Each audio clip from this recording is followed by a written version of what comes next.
A lot of power is thinking ahead 2 or 3 moves ahead. And in order to think several moves in advance, you know what your intentions are. You know where you're going to go in 6 months, right? And so you have to have a vision of where you're headed, but you have to keep everybody else in the dark so that they can't predict what's happening next. So part of concealing intentions, part of business, part of power is the ability to think strategically, to think in advance, to think several moves in advance. And that means having intentions, having moves that you've planned out, music, but you want to keep other people on their heels. They don't know where you're going to go next. Talking less creates an aura of power. It makes you look larger than you actually are. It makes you make people think he's mysterious. He or she is mysterious. When you talk a lot, I don't know if you've noticed this, but people who talk a lot, there's something insecure about them. If you can't control your own mouth, if you can't control that, then what can you control that? Then what can you control? You can't control your emotions. You can't control your behavior. It signals weakness and insecurity. W. Here is talking less. You're not going to say something stupid. And then when you do speak it, it's going to carry a lot of weight down to the baseline of every human being. We're all actors. Some are good actors, some act more, some are bad actors. But I always tell people, if you look at children 3 or 4 years old, or you remember your own childhood, you were constantly pretending. You were constantly acting to your parents. You would act like an angel to get something that you wanted. You'd act all sweet and innocent because you wanted some candy. We wanted some game. Being an actor is part of human nature. It's deeply, deeply ingrained in all of us because we're a social animal. If you went around just music, speaking everything that you thought, you would offend everyone around you, right? If you told somebody that their clothes are ugly, that they look fat, that their ideas are stupid, they're going to hate you. You're not going to get very far in life. So you learn at an early age to control what you say, to control who you are, to control what you do. That's how we all are.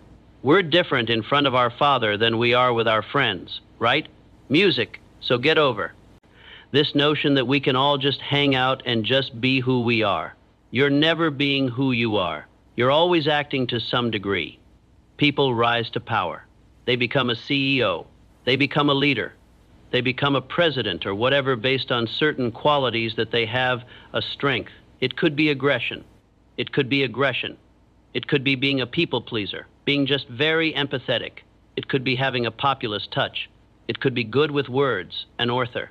That's their strength. They use that and they get a lot of power because they're good at it. They don't have to think about it. It's almost natural to them. They get to a position of power and now the world is changing. Your rivals are changing.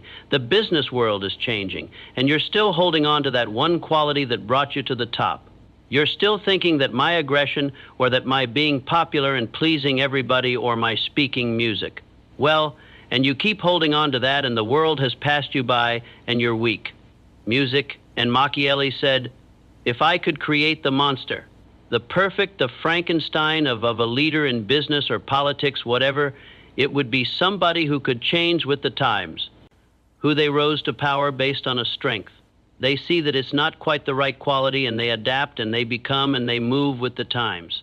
He compared it to a river, right? And you're kind of moving like the water. You're flowing with this river and that's power.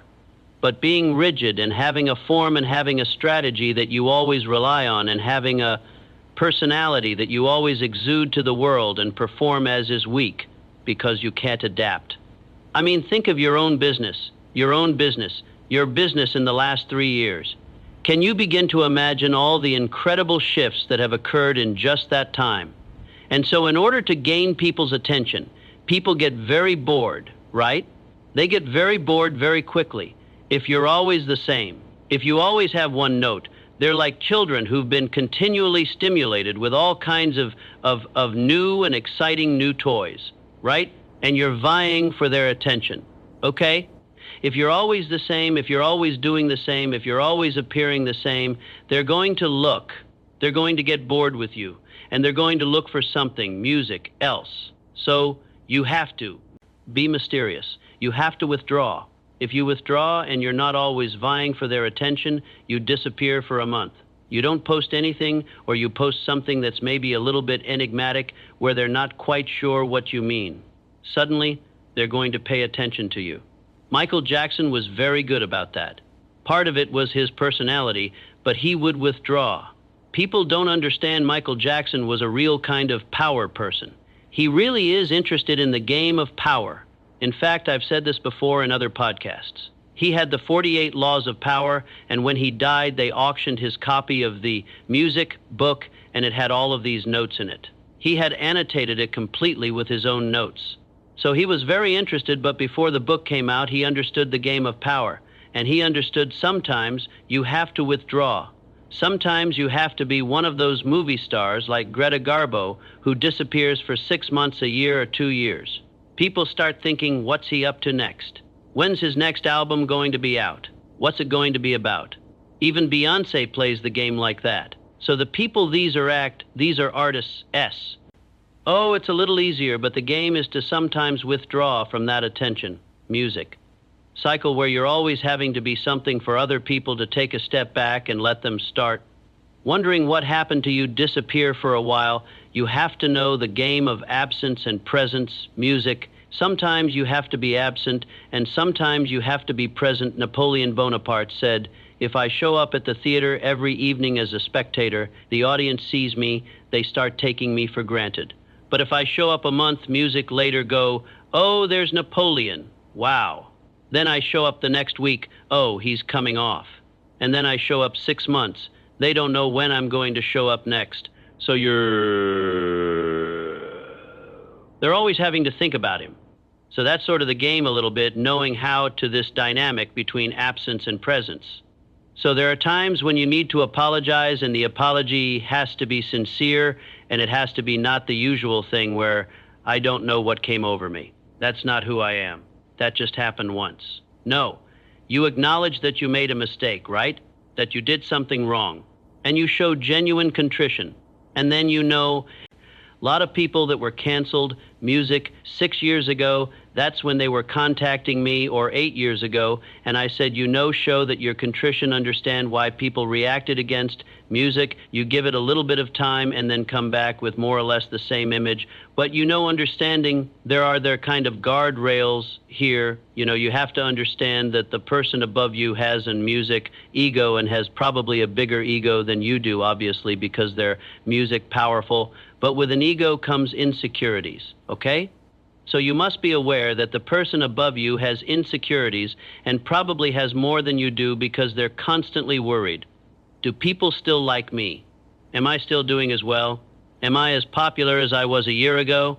Am I getting as much attention as music, deserve? Am I doing a good job?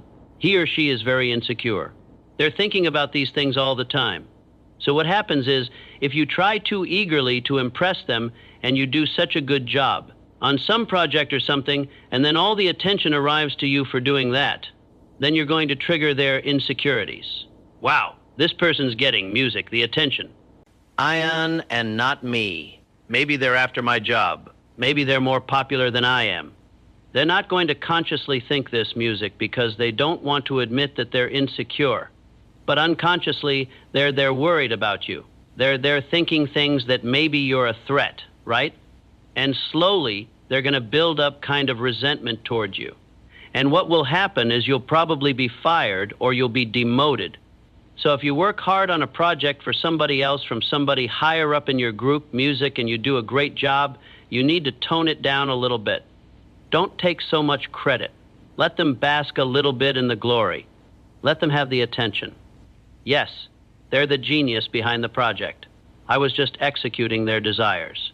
That makes them suddenly go, wow, this person, you understand that they did a great job, but they're being a little bit humble.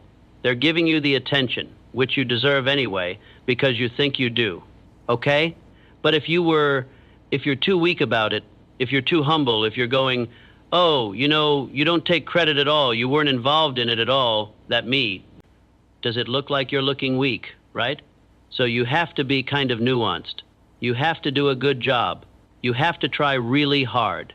You have to do the best that you can, but you got to let the person above you take some of the credit, take some of music, the glory. Otherwise, they're going to be wondering about you. They're going to be thinking that you think that you're better than them, and you're going to trigger their insecurities. This is the most important law and power that I want you to engrave in your brain right now as you listen to me, and it's the following. Everybody has insecurities and has an ego. And the worst thing you can do for your boss, for your colleagues, for the people underneath you is to violate their ego, music, to make them feel insecure. You will pay a price for it.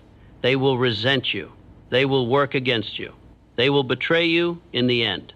So never lose sight that everybody around you has an ego and has insecurities. So law number one is understand that probably they are insecure. Probably you're going to trigger their egos and be a little bit careful.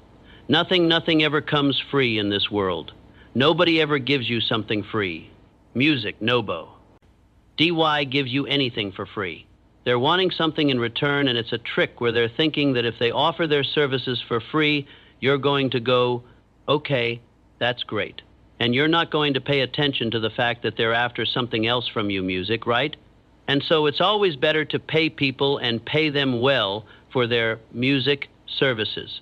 So if you're generous with your money, if you show that you're not niggly, you're not a powerful person, feels confident in music, their wealth, feels confident in their resources, feel confident in the time that they have, and so they give that generously to other people. Being tight with your money, not wanting to pay your employees well, is a terrible, terrible quality, and it will bite you in the end. So I always tell you, maybe you don't give them credit for everything. Maybe you keep them a little bit on their toes, but you pay them well, right? You treat them well. They feel comfortable. They have food. They have an apartment. They have living expenses, okay? And you don't want to make them feel insecure about that. So being cheap with your money is very, very dangerous. It's a sign, L of weakness, okay. But on the other hand, when people are offering their services, they come music to you saying, I want it for free. I say, forget about that. There's a ploy there. They're after something. But if somebody comes to you and says, Robert, I really want to work for you. I think I could be a really great researcher, and this is what I'm worth. And then you see that they have some experience, and you try them out, and you pay them. That's going to be a good relationship moving forward. The single most important skill to master is to be more focused outwardly. So a problem that you have is you're always inside yourself. You're always thinking about your needs, your emotions, your problems, things that have happened to you. Do people like me? Am I getting enough attention? Music. That's a deadly, deadly attitude to have in business or in any venture in life on the world, on the trends, on what other people are thinking. You have to become a master observer of the social game, being able to read other people's psychology, being able to read and understand the trends that are going on in the world, where the world is going in 5 years. So get outside of all. Love your emotions and your feelings, and oh, I'm not getting this. Oh, I'm such music, a victim. Oh, people don't like me.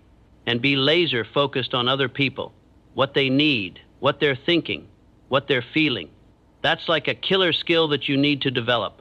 You need to think of your 20s, which is by far the best years of your life. Let's get that straight. First of all, it was the best years of my life, right? It's the most exciting. You know, you're young, you look good, you got energy, you know, you dress well probably. I hope the thing that you want from your 20s is you want an apprenticeship music, right? You want to learn, you want learning skills, you want to learn skills, solid skills, so that by the time you turn 30, which is the critical turning point in your life. I said the 20s are your most fun. The 30s are the key part of your life, which is my music key part, the late 30s. When you're 30, you want to go, I had fun. I had music adventures. I traveled. You know, I dated. I did everything I wanted, but I also learned things. I learned A, B, and C skills. Music, you don't have to learn just one skill. You can learn 3 skills. 3 things that you master, music that you spent 7 years going into deeply. But if you wasted your 20s, if music, you just had fun, if you just did whatever you wanted to, by the time you hit 30, nothing will stick together. Nothing will cohere. You've been stretched too thin. But if you're linear, laser focused, I'm just going to go to Goldman Sachs. I'm going to get a job. I'm going to get paid $150,000 a year. You're not spreading yourself out. You're not learning enough skills. You're not developing yourself inwardly. You know, learning a skill is a skill, but learning is a skill. And in order to learn, you have to be able to put up with boredom, music, frustration, and tedium.